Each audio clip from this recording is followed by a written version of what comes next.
Яшьләр сәясәте һәм аның үсеш стратегиясе белән яшьләр белән эшләү һәм спорт бүлеге җитәкчесе Илшат Габбаров таныштырды. Ул яшьләр өчен тудырылган мөмкинлекләр турында сөйләде. Яшьләр авылда калсын өчен торак белән тәэмин итү проблемасын хәл итү кирәклеген искәртте.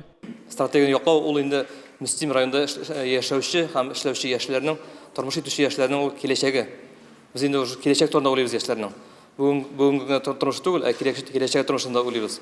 Biz телибез Мөслим районында киләчәктә яшьләр үзләренә комфорт яшәсеннәр, Мөслимдә яшәп алар ләззәт алсыннар. Шуны теләп, шу стратегиядә, шуның нигезендә без төзергә булдык. Яшьләрнең авылда калуында хезмәт хакының зур булуы да мөһим роль уйный ди Илшат Габбаров. Яшьләр эшләре министры орынбасары Ринат Садыков моның белән килешмәвен әйтте. Город, наверное, привлекает теми досуговыми возможностями, которые, наверное, не в том масштабе, не в том количестве присутствуют в деревне, в селе или в районном центре. Министр орынбасары яшьләрнең үзләренә мөрәҗәгать итте. Мәктәп укучыларының барысы да шәһәргә китү теләге барлыгын әйтте. Эшләүче яшьләр алар өчен Мөслимнең уңайлы булуын билгеләп үтте. Ничек мин Мөслимгә кайттым, чөнки миңа Мөслимдә бик нык ошый. Мөслимдә үсеп тә була, Мөслимдә барлык мөмкинлекләр дә бар.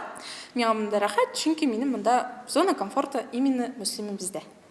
Фикерләр икегә аерылды. Яшьләрнең кайберләре ял, күңел ачу урыннары җитми дигән фикерне җиткерде. Күпчелек исә булганына канәгать һәм авылдан китәргә теләми. Проблема не только в заработной плате.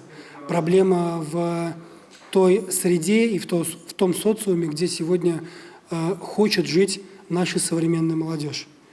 Вот я глубоко уверен, что Муслюмовский район и село Муслюмово – это яркий пример, когда создаются и условия, и социум растет, и культура населения растет в разных ее аспектах.